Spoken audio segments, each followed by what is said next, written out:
नमस्कार दोस्तों। आज हम बात करेंगे सोनम वांगचुक सर के बारे में। लेकिन आपको मैं इशारे इशारों में कुछ वर्ड बोल देता हूँ तो आप समझ जाएंगे कौन सी पार्टी कैसी है।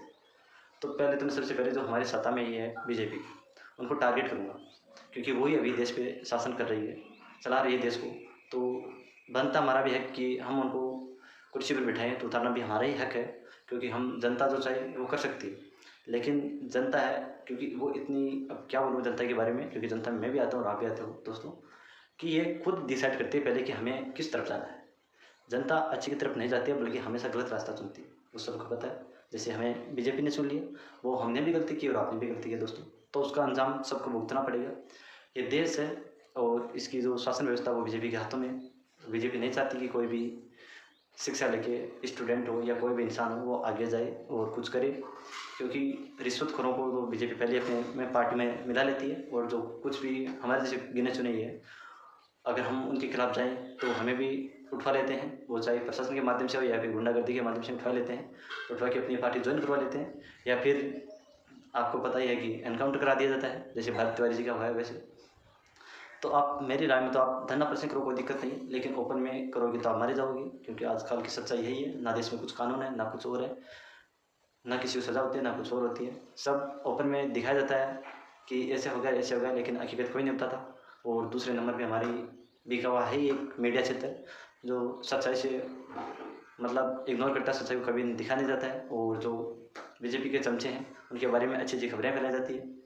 मैं किसी पार्टी का सदस्य नहीं हूँ, ना कोई कांग्रेस के बारे में बताऊंगा ना कोई बीजेपी के बारे में, लेकिन जो सत्ता में है उसके बारे में बात चलेगी। अगर इस टाइम कांग्रेस होती तो उनके भी खिलाफ हम जाते हैं, और अगर बीजेपी तो बीजेपी के खिलाफ जाएंगे।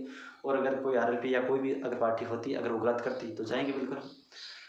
हम बीजेपी में नेता 95% गलत मानते हैं, लेकिन 5% कुछ भी है जो मतलब अभी ओपन में तो नहीं है, लेकिन वो कुछ सही है अपनी जगह। और कुछ अन्य जैसे नेता हमारे चंद्रशेखर जी आज़ाद, तो वो भी कुछ करते हैं बढ़िया काम है देशभक्ति के लिए, अपना फुल सपोर्ट करते हैं। और हनवाल जी बेनीवाल, वो भी कम नहीं है, वो भी अपने आगे आके जनता की रक्षा करते हैं। लेकिन इनसे क्या होगा दोस्तों, जब 100 इंसानों में से अगर 2 या 5 या 10 इंसान अच्छे हों और बाकी के 90 ऐसे गंदे हो, तो फिर मतलब ही क्या है।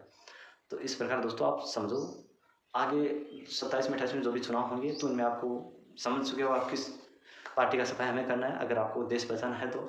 वरना अभी पाकिस्तान के लेवल पर तो हम वैसे भी आ चुके हैं, और भी घटिया नीचे नीचे पाकिस्तान से बुरी हालत होंगे अगर बीजेपी रही तो, क्योंकि कोई कानून व्यवस्था इसमें लागू नहीं है। और पुलिस प्रशासन तो भी क्या करे, क्योंकि ये नेताओं के दबाव में रहते हैं। नेता आप जो चाहे वैसे करा सकते हैं, क्योंकि कोई नियम है कोई नहीं। और रही बात कोर्ट की, तो कोर्ट भी अपना फैसला हमें लगता है कि हमारे खिलाफ मतलब पक्ष में आएगा, क्योंकि जनता के सही फैसले आएगा। लेकिन क्या कर सकते हैं हम, आजकल मनी इज़ पावर है, तो कुछ भी हो सकता है। इस बारे में हम कुछ बोल नहीं सकते ज़्यादा। जैसे अभी सोनम सर वांगचुक को उठाया है, पुलिस ले गई है, अब वो चाहे किसी के खिलाफ हो, हमारे खिलाफ हो या फिर सर के खिलाफ हो या फिर जनता हो, कुछ भी हो, लेकिन उनका उठाना सही भी है गलत भी। क्योंकि अगर स्वास्थ्य कानून देखा जाए तो सही भी है, क्योंकि उनका स्वास्थ्य बिगड़ता था, क्योंकि वो एक गलत रास्ता चुन लिया था, अनशन, जो कि गलत है। कोई भी करो, चाहे मैं भी करूँ, चाहे आप भी करो, गलत है, क्योंकि किसी की जान जाए तो वही गलत है रास्ता। आप धरना प्रदर्शन करो, आराम से करो, कोई दिक्कत नहीं है, लेकिन पहले स्वास्थ्य का ध्यान रखो। अनशन पर नहीं बैठना चाहिए, आप खुले अपनी आवाज़ रखो। अगर आप अनशन करोगे तो सरकार को कोई प्रॉब्लम नहीं पड़ेगा फर्क, क्योंकि सरकार तो वैसे भी आपको पता है इतनी घटिया गिर चुकी है कि किसी दिन कोई भी मरे या कोई भी कुछ कहे, कोई फर्क नहीं पड़ता। इधर से सुनती है उधर से निकाल देती है, उनको कोई मतलब है नहीं, कोई भी मरे कोई भी जाए। तो ठीक है दोस्तों, मिलते हैं ऐसे नेक्स्ट टॉपिक पे जो बात करेंगे किसी को टारगेट करके, क्योंकि आजकल की सच्चाई मेरे को दिखाना। अगर कुछ है किसी में कुछ बोलने की गलत सलाह तो बोल दे कमेंट में, कोई दिक्कत नहीं, लेकिन सच्चाई मैं ज़रूर सामने लाऊंगा। धन्यवाद दोस्तों।